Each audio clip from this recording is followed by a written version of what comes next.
Greetings, everybody. I wanted to go live again today because everybody enjoyed the live a lot yesterday.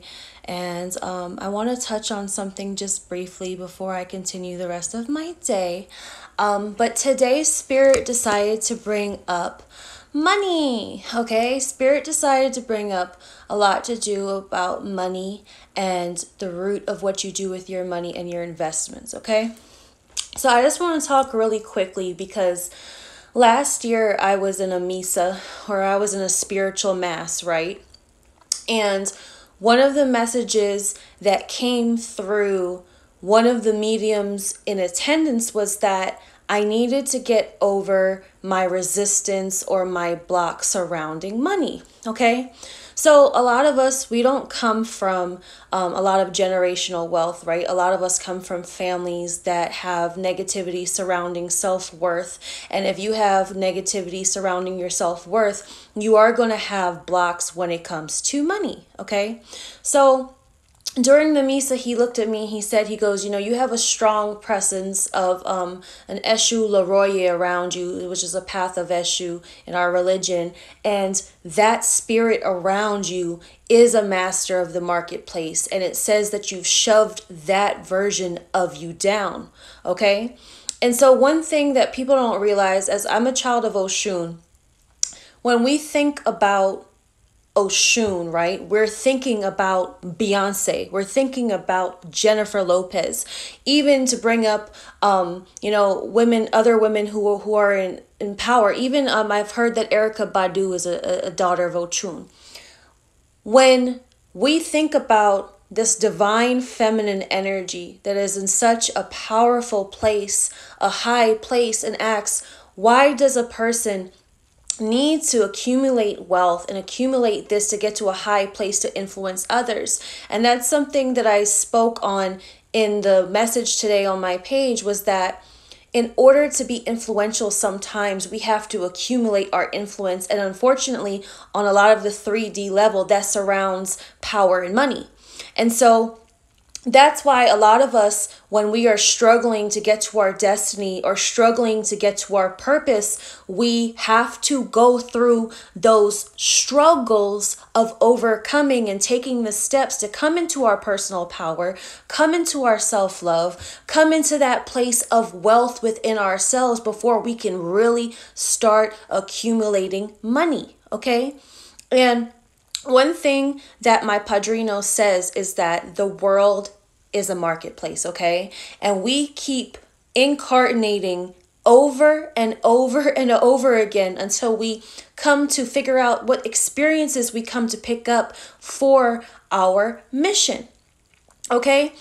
One thing that I started looking at, because I don't come from a family that comes from a lot of wealth. I don't come from a lot of family that has good self-worth, self-love, and one thing that irritated my soul last year, I just had to sit down and I had to really ask myself, because my mom, she plays the lottery so much, as a lot of people of color too play the lottery. And so as I was driving her to the gas station and she was in there, I Googled, do rich people play the lottery? Because it was really, I was really just like, thinking, I'm like, do rich people play the lottery? Because I always am at the gas station, I see people, scratching off, playing the lotto. And I know if you don't take a chance, you don't have a chance at winning. Because there's that old proverb that says, there's this man who kept asking God for him to win the lottery. And God said, well, how can you win if you never buy a ticket? Anyway, I say this to say, because once I Googled, the statistics said that rich people only play the big lotteries. And it says when they play at the same rate as the poor, but poor people play all the lotteries.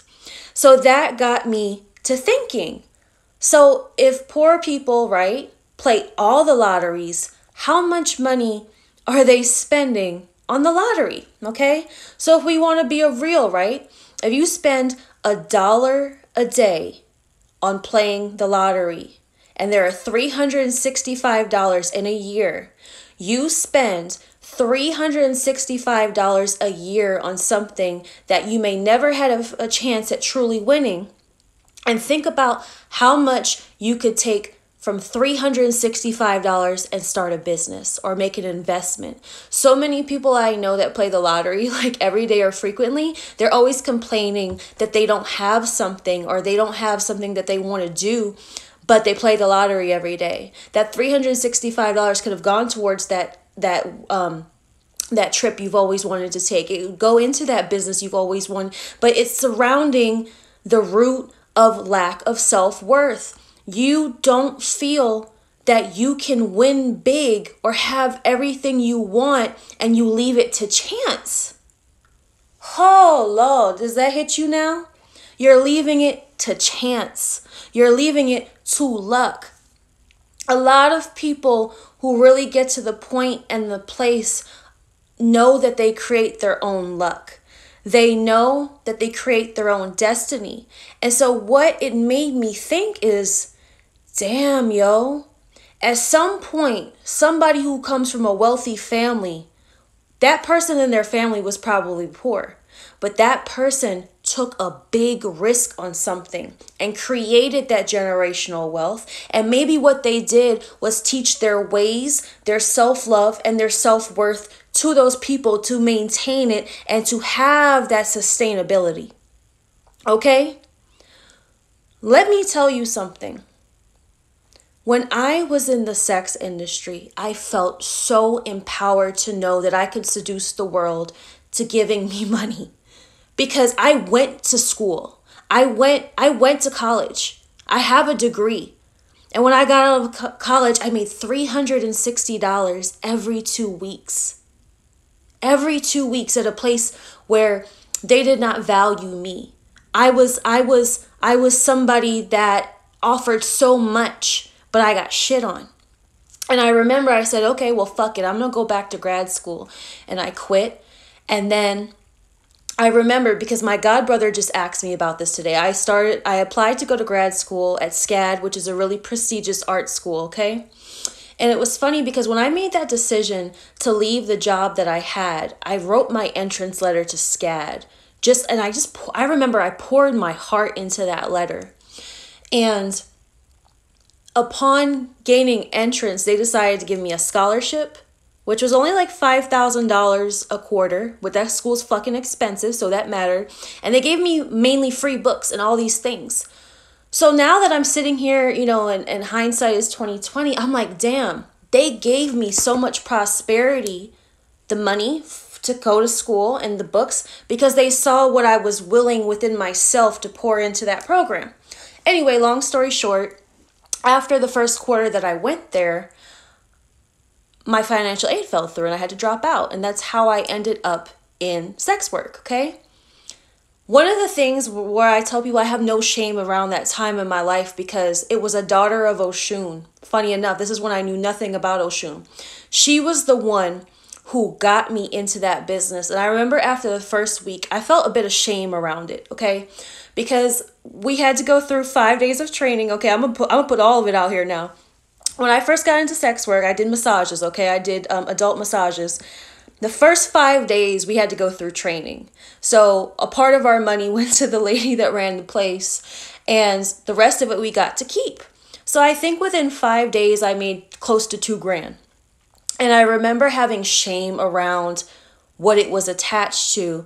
And I remember the daughter of Ochun, I told her, I was like, you know what? I don't think I'm going to come back. I don't think I'm going to and she said, well, what else are you going to do? Okay. And that woman, she really taught me a lot about self-worth. I was still at a really a dark low point in my life. And Oshun was working through her and in that environment to really allow me to come into my self-love. And so let me tell you, so back to this point of I was saying last year, as I'm in this business now, this medium bringing up this shame and this stigma around being a spiritual and having money. So as soon as I pulled back into my garage at the end of that day, having come from that Misa, somehow divinely, there was a band laying on the ground in my garage, which was a wristband, those fashion wristbands that I used to wear every day when I used to go to work in that industry. And it simply said dollar bills. Okay, it said dollar bills. And something in there was just kind of like a sign from the universe, because it was like, yeah, you really have to get back into that trade spirit or that market spirit, because whatever you want to do in life, whether you're a spiritualist or whatever, you have to believe that you are of worth and you have something to provide, which is of pleasure, of healing, whatever have you, and you deserve to live a good life because of that. A lot of us have this kind of like martyrdom type spirit where we feel like we have to sacrifice and lay ourselves completely on the line, that we have to sacrifice our health and everything to be a good person, to be seen as a good person. And I realize that's why the karma sometimes of good people is getting shit on. Okay? If you're someone who gives all of yourself away and then you find yourself pouring from an empty cup, it's a red flag. Sometimes Spirit's lessons to people is, especially if you are someone that has a lot of prosperity to offer, stop giving everything from your cup away. Because how can you continue to nourish what it is that you came here to do if you have nothing to work with? Okay? If you have nothing to work with. When I was in the industry, I was the highest earner in that building, okay? Now, I wasn't the most attractive of them all, but I was the most business minded, okay? I was a good person. I didn't treat people like an ATM. I was kind to them, and I provided a good service. So in turn, that created wealth. Now I look at how that connected to what I do now. That was teaching me about the trade and the business of the same thing that I would later on come to do in life. So the same way of making fast money, which was the starter lesson, translated over to making sustainable money.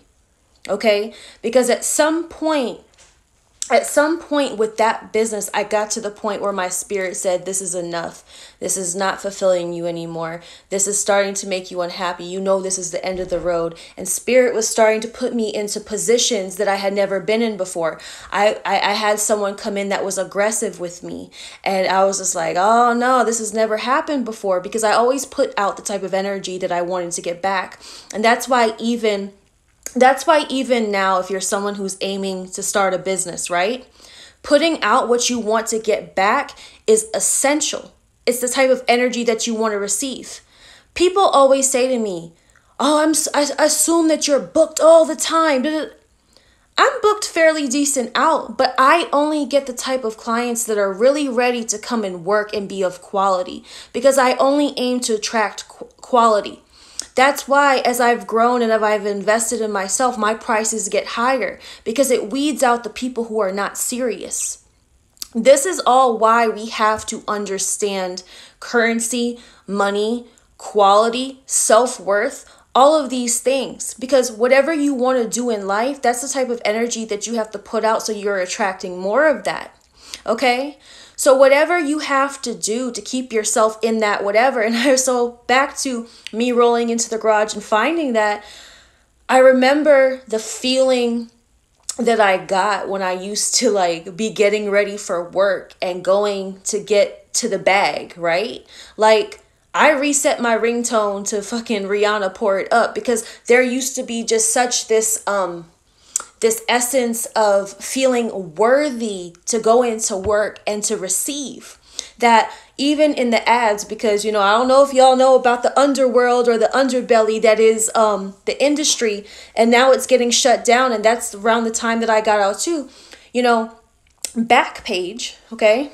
Backpage was a place where you could put your ad as a worker and you could attract the people that you wanted.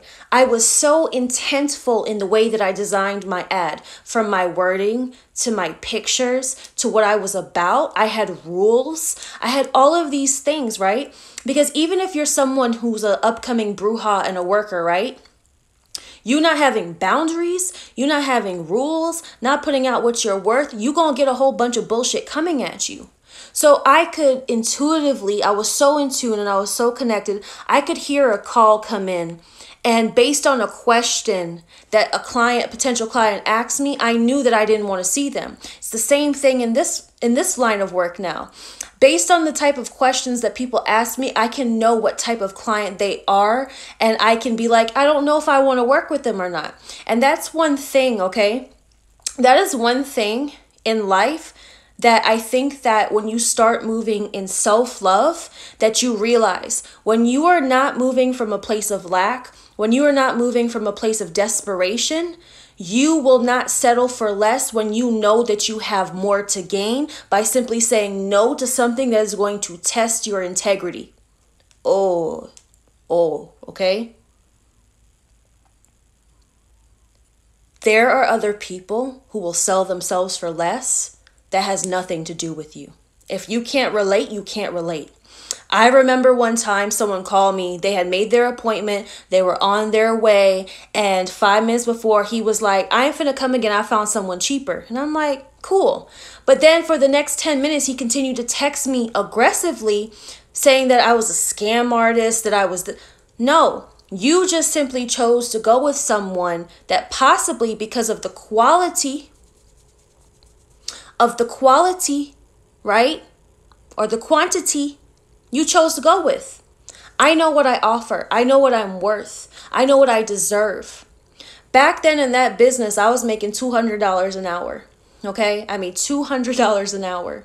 But now as I grow in a business that's about sustainability and really a lot of pleasure, my hourly rate now is $125, right?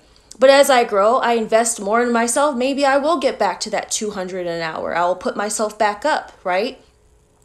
But as I'm learning here, and I want people to take that advantage of what is available to them, because it's all about what you feel like you're worth and what you're willing to invest. When I started doing my readings, I charged $20 for 30 minutes. And now my half an hour, I've put it up to $85. Okay, still affordable, still very affordable. I'm saying all this to say is that there is nothing wrong with educating yourself on money and worth and everything, because at the end of the day, if you're going to make something of this marketplace called life, you have to know how to trade. You have to know about exchange. You have to know about currency. All of that wealth and financial knowledge is a lot of the reasons why people fail in life, okay? It's highly spiritual. It is highly spiritual, okay? I remember I made a post that was quoting, you have the same 24 hours in a day as Beyonce. And this lady quoted me, she DM'd me and she told me that I was highly irresponsible for breathing that type of mentality in people. Because she says, Beyonce doesn't even pump her own gas. She doesn't clean her own house. She doesn't cook her own food. And the way that she was coming at me was so aggressive. It was highly toxic. And instead of responding, I just blocked her.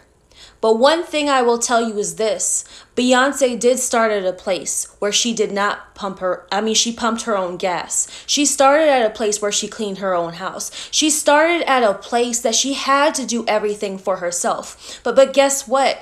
Her parents did instill a lot of self-worth from the time she was young. And do you think she got to that place now to be so influential and to help other people by not believing in herself and what she is worth?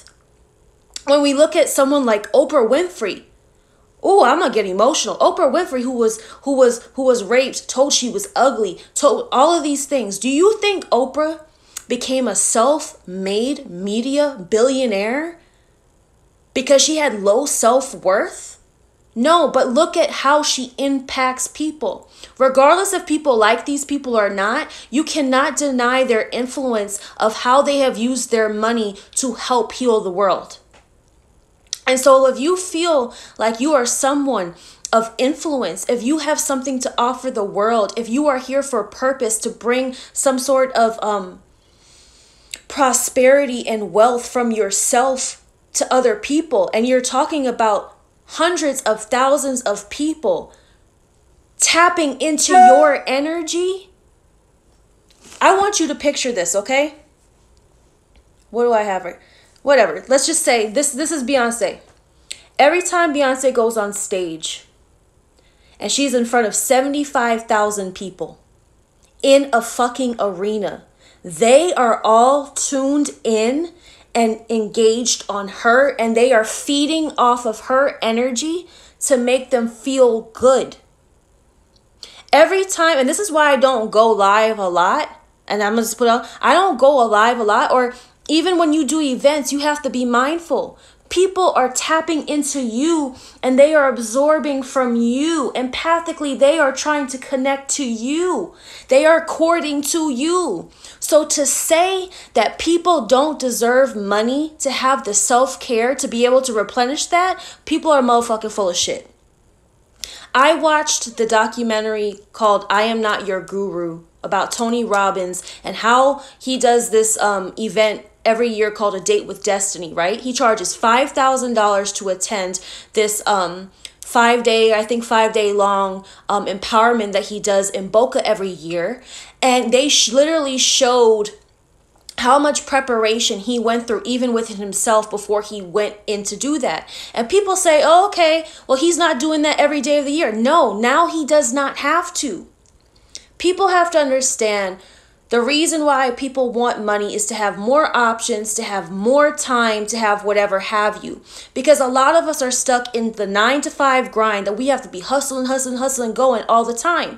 And if you watch this documentary called Heal on Netflix, right? It talks about how our life has to be balanced between being active and being at rest. And a lot of times, while a lot of us are supposed to be at rest, we are still stressed. Our body's still in a stress state. I can't tell you how many times where I've been on the couch and I'm supposed to be resting, I'm supposed to be relaxing, I'm supposed to be engaged in whatever pleasure, self-care, and I'm still sitting up like this and I'm tense because my mind is on, oh my God, how am I going to get to the next dollar? That's why people create wealth, because when you create sustainability and a supply and infiniteness, then you don't have to worry about those times. That's why they talk about making money in your sleep, okay? By the end of the day, you can look and you can see you were doing whatever and you had 10 PayPals hit, okay? But guess what? That does not come without sacrifice. What are you willing to do for a few years of your life so you can be stable, so you could be secure, so you can live the life that you want? As much as I say that the world of the sex industry was positive for me, that was a sacrifice. It was a temporary sacrifice to figure out what I was going to do. It was an eat, pray, love moment where I was like, what am I going to figure out? What am I going to do? What am I going to, you know what I'm saying? People, when they see certain people on Instagram, right? I'm at like 75,000 followers now. Followers do not equate to money. Followers do not equate to success, okay? A lot of people see, okay, well, this person, you don't see when we're sitting in the car all day long trying to balance our life and also give readings, trying to do this, trying to do that. Some people have families. Some people have children. So to ask people to sacrifice what they are worth in order to fulfill something that is a necessity or a need, nah. Basic business studies, my G. It's funny, I went to art school for college, but in high school, where I'm from in the Cayman Islands, right? When we got to 10th and 11th grade, you had the option to take one subject versus another. So the time slot for art was up against business studies. And let me tell you something, only 4 people out of about 40 of us took art. Everybody else took business studies. And I can't tell you how influential that was for my life in that short period of time. And business studies and finance and all that shit is so much more necessary earlier on in life for us to understand worth. So when you're talking about supply and demand, understanding breaking even, okay? One of the biggest things about wanting to become a big spiritual not guru, but just an empowerer like Tony Robbins, Oprah Winfrey, you gonna have to learn how to account for your money. You are going to have to learn how to manage your time. You are going to have to look at your expenses. I can't tell you now. I'm literally over the past couple of days looking through all of my expenses last year because my tax lady is like, yo, you need to go back home and you need to sit down a little bit more because you can write some more stuff off. Because what a lot of people do too, right? This is why I'm saying for the love of money, right? In the post that I made today, one thing that my tax lady, and I love her to death, she's like my auntie. Like she has that auntie type spirit. She says where a lot of young entrepreneurs or young successful people fuck up is they don't manage their money right because as they're making the money, they're just wastefully spending it. Okay? Let me tell you something, because the alphabet boys, the feds, the IRS, they don't play with their money. They don't play that shit. So knowing if you make 80, 90 G's this year, because it's possible, you might have to pay $12,000, $15,000 in taxes. So thinking you could just blow through your money as you're getting it is ridiculous. You have to learn how to invest. You have to learn how to plan. You have to learn how to organize. That's why knowing all of these things are necessary to make it through whatever fucking rules that they've put here for us on how we live. Okay, I want to kind of tap in the spirit and see what they're talking about. Let's see. Patience. And that's funny because I was sitting on the bottom of the deck.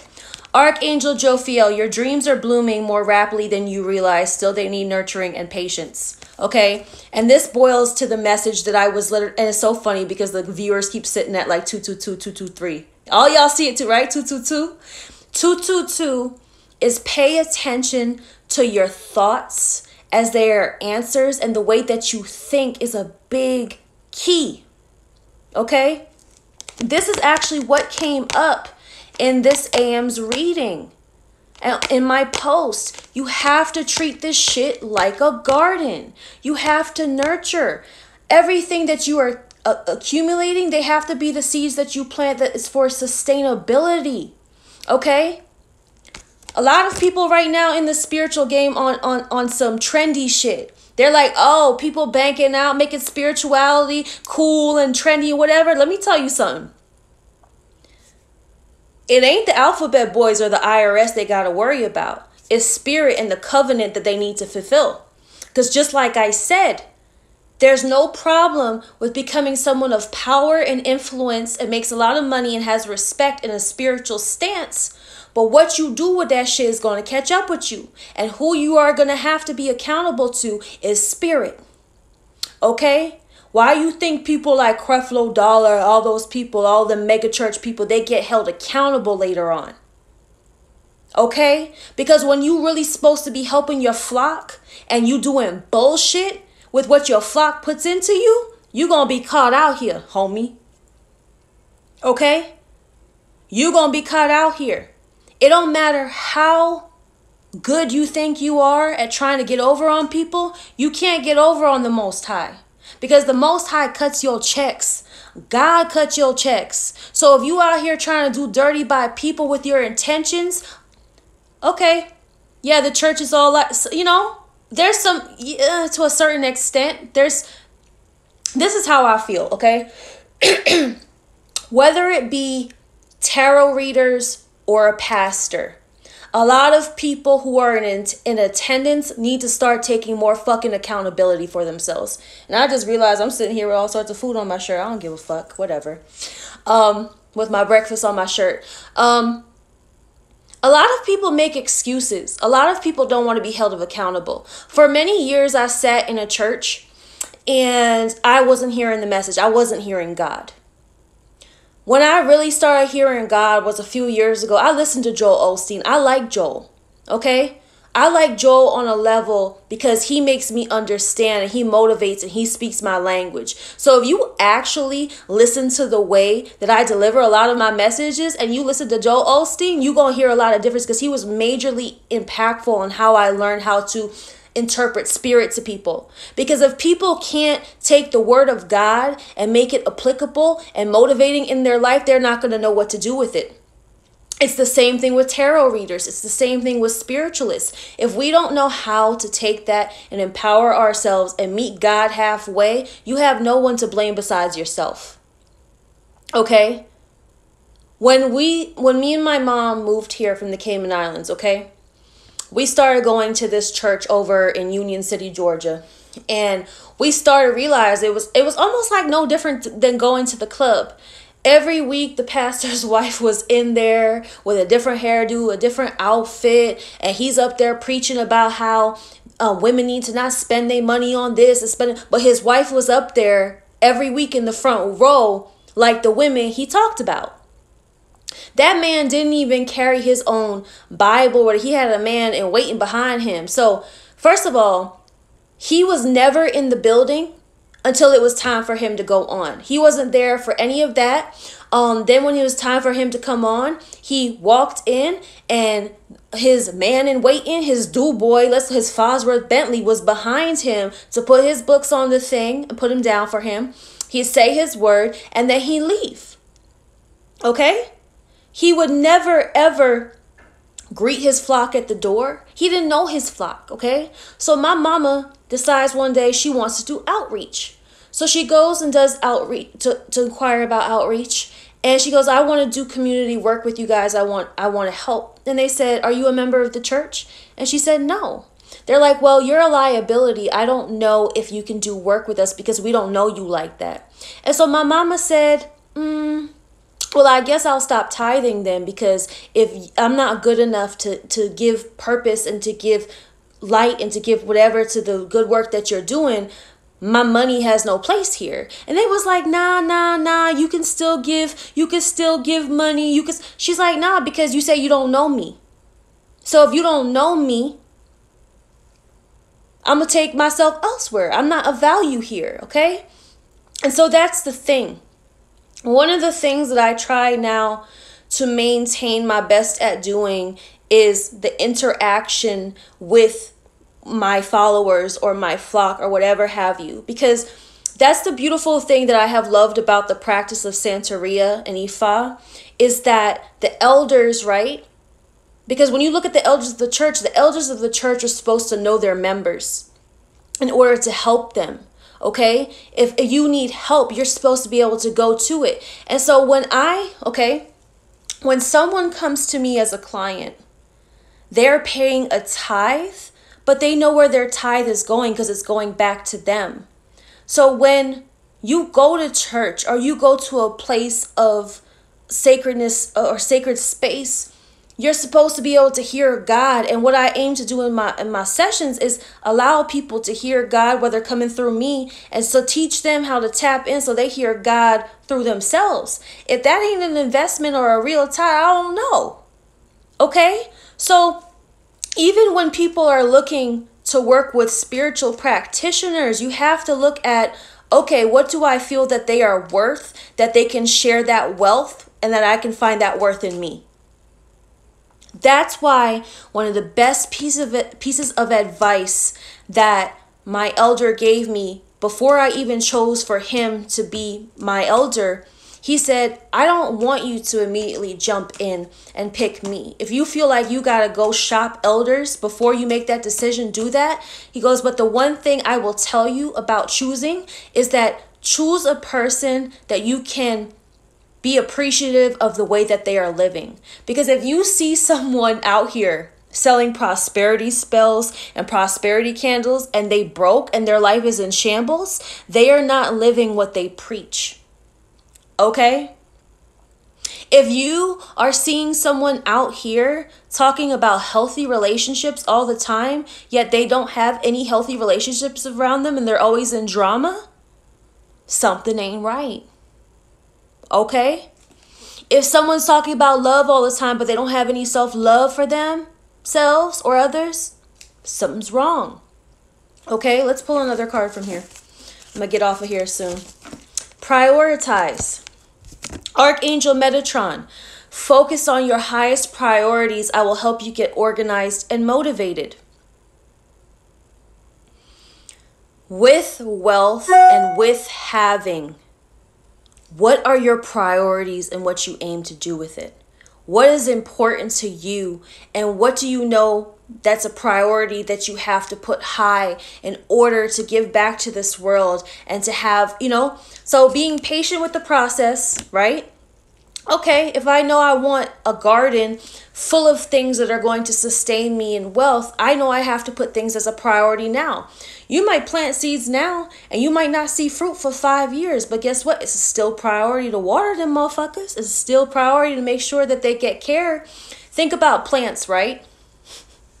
I have a friend who said that she gave a guy she was seeing a plant. And she recently took the plant back because the plant was dying. He couldn't take care of it. And internally, it's like, maybe that's a representation sometimes that people aren't willing to nourish and to take care of things that they want to grow. Okay? Sometimes people want things, but are you willing to prioritize it, to make it grow, to make it come to a place where it feeds you back? That's why a lot of times people want relationships with people and people are lazy.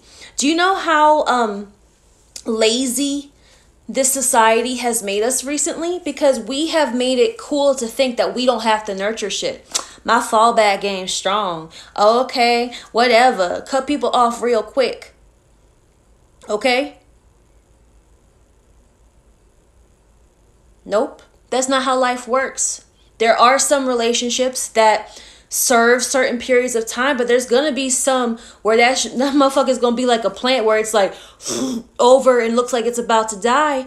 But if you give it the right things, you'll slowly find it coming back up and coming back out. Let's pull one more here. Moon cycles. Archangel Hanuel, notice how the moon affects your energy and manifestations and capitalize upon these cycles.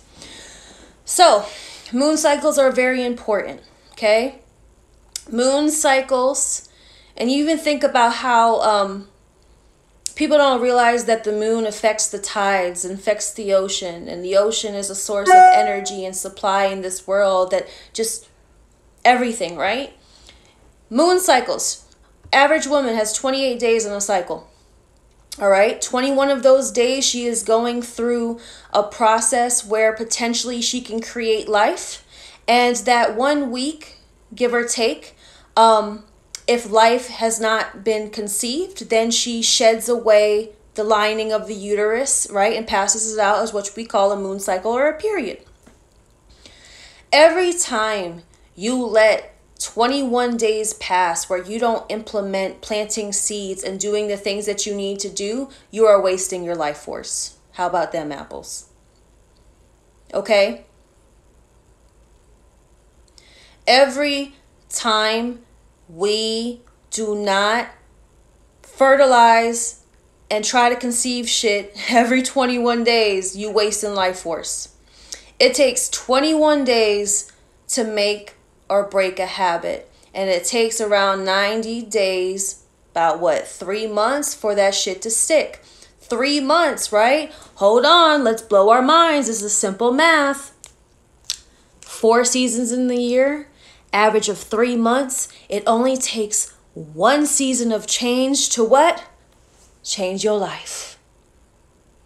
It only takes 21 days to start, 3 months to stick, which is a season that can change the rest of your life. Hallelujah, holla back. This is the word of God. When we talk about how God is in everything, oh, bitch, it's 111. Y'all peeping that? It's 111 as we say that. God is in everything. God, right, creates nature. And God creates the seasons that we go through, right? Spring, summer, fall, and winter. And God is in all of that. So how can you connect to understanding your nature? A lot of times I tell people, right? In 2013, I was just going through so much depression. And from around ages of 21 till however old the fuck I was in 2013, I noticed that I would be like super productive and then I crash and burn into depression. So I looked at my symptoms and I diagnosed myself as bipolar. I went to a counselor and then I went to the psychiatrist, and they was like, yep, you classic symptoms, classic everything, blah, and they put me on meds. For about a month, I felt great on the meds, and then I crashed and burned slowly again. And so what I realized about studying the trends of how I was crashing and burning, and now I look at it, it's like, bitch, you don't have bipolar disease. You're just spiritually imbalanced, because every 3 to 4 months in every season, you should be clearing out what no longer serves you in your process, because every season things die so things can continue to grow and create. Duh! Why didn't you think about that sooner? Because you wasn't being present and aware and understanding nature and why nature's so important. So when you think about these cycles of change you want to implement, you don't have to wait until the fucking new year. You just have to stick to it to one season, because one season can change your whole fucking life. Let me tell you, and that's why seasons of darkness and chaos in your life is so influential in understanding the shadow, because sometimes when you think you are being buried, okay? Sometimes when you think you are being buried, you are being planted, because seeds germinate in the dark. So if you can break through the dirt and allow yourself to be persistent and consistent through certain seasons, on the other side of that season, you are going to break through the ground and towards the light, and you are going to bloom out and you are going to flourish. How about that? But the problem is, so many people are just inconsistent. They give up when the going gets hard. And that's the thing. If you are ever going to be somebody who wants to be wealthy or rich or in this life and make a lot of money and have the spirit of a hustler or entrepreneur, you got to have some motherfucking willpower. I'm telling you. Because the shit ain't easy. You always will have to go back to that source energy. You're going to have to be the farmer. You're going to have to be the gardener. You're always going to have to prioritize. You're going to ask yourself, okay, what has to come to fruition this season? What do I have to know about this cycle? What do I have to stay consistent to? Do I have to start a cleanse? Do I have to do this? Do I have to detox? You're always going to have to go through that every season. Okay? Every season. Let's pull another card. I'm going to get off in about 5 minutes. Chakra clearing. Did I not talk about the clearing? This season, if you are struggling with feelings of wealth, you're going to have to clear out your blockages of lack. If you are struggling to feel healthy, you are going to have to clear out what is keeping you sick, because you can't grow in the same circumstances that made you sick. When a flower does not bloom, you change the environment, not the flower. There's a basic way that you were built and designed that stays consistent, right? But there are certain things that are conditioning that you must get rid of.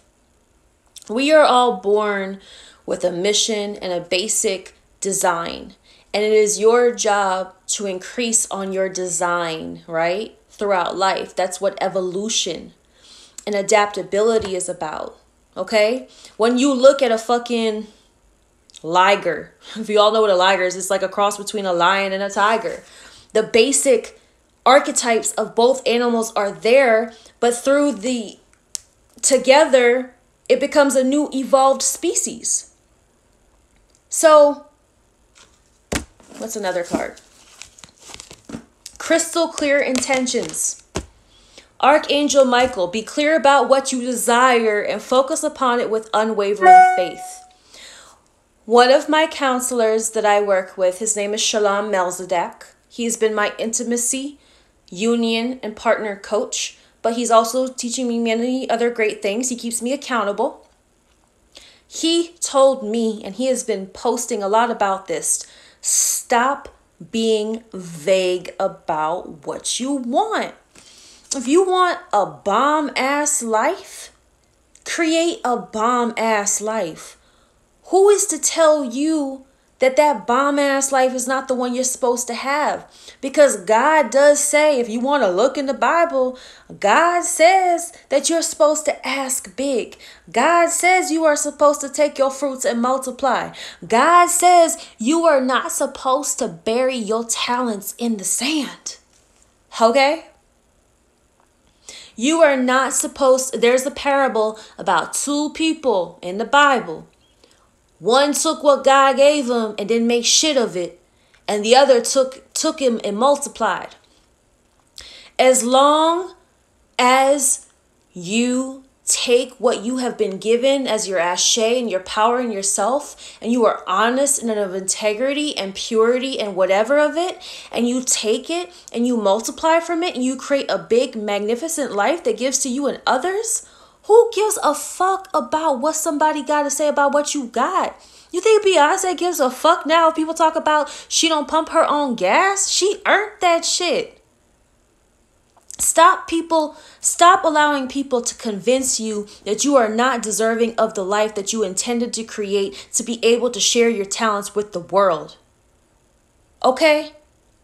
One thing I had to stop doing last year is being fake humble. Fake humble will keep you in a lack mentality. Okay?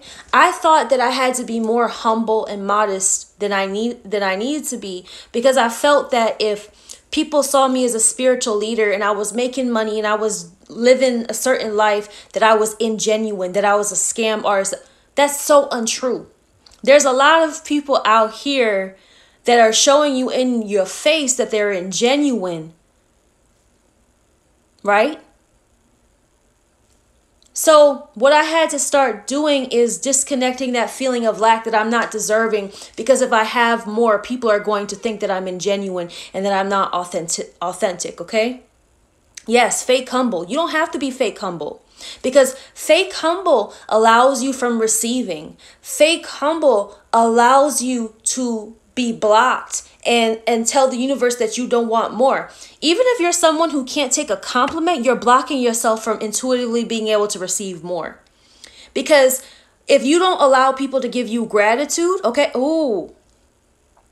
if you do not allow people to give you gratitude, how can you expect, right? Because if you don't have an attitude, you're not even thankful for what they're giving you in their gratitude. It's an exchange. If you're deserving of that, allow yourself to be fed and be replenished. Allow yourself to be replenished. Because if you're saying no to that, you're saying that you are denying yourself of being worthy, that you have the intentions to have more of that for yourself. Girl, make me throw this phone. Throw that phone. Okay, hold on. I'm hot as hell right now. I'm all sweating under my armpits and shit. So yes, so back to just, the world is a market. It's like the stock market, and in order to be on the floor, you gotta stand up and you gotta be loud and clear of what the fuck you there for, what you came to exchange, and being in power and being in control. That's such a male-dominated business, because you got to have balls and authenticity and stand in your power to be on that floor. And a lot of y'all right now, you have a desire to be on that floor, but you don't feel worthy to be on that floor. I love the movie Wolf of Wall Street. And although he was running a scam, he knew he deserved more. So the principle of what he sold, there was such a great idea. He just needed to be of integrity the way he did it. There's a woman, and when I found out she was an Aquarius, I was like, oh my God, because I'm an Aquarius. But I think her name, Ming Lee posted about her yesterday. Her name was like Elizabeth Holmes. She was a self-made billionaire that got caught up in a scam scandal. But the fact that she used her power to accumulate that much, if she had done it with an integrity, man, she'd be fucking unstoppable. Just do your shit in integrity. You deserve to be a millionaire. You deserve to be a billionaire if you're going to do good shit with it. But it's the intention. Money is not the root of evil. The love of money and what you do with it and your intentions are the root of the evil. If you plant rotten seeds, you going to get rotten fruits. If your shit is corrupt from the roots, you ain't going to have long-term fruits. Beloved one, I'm helping you with your spiritual soulmate relationship. So yes, this is all about love and pure intentions and truly what you deserve in this life. And you deserve to live a good life. We have to break up with our idea of struggle. If you go look in my under my bio in the highlights, I put up a shirt that I designed that says, "Nah, me and struggle don't go together no more." A lot of us have this idea that we are supposed to struggle our whole life. And the more we have to struggle, the more that, listen, a bitch done struggled a lot in her life. Me and struggle don't go together no more. Because I learned how to work smarter. And it's when you learn how to work smarter, you don't have to work as hard. We have to get away from the more successful you get, the harder you have to work. Nah, there becomes a time where you work smart that you're getting balance between your rest and your work. Like I said, you think that Richard Branson and people like that work as hard as some of us do now? I mean, balance. Richard Branson be like in paradise somewhere. He's signing a deal or whatever have you.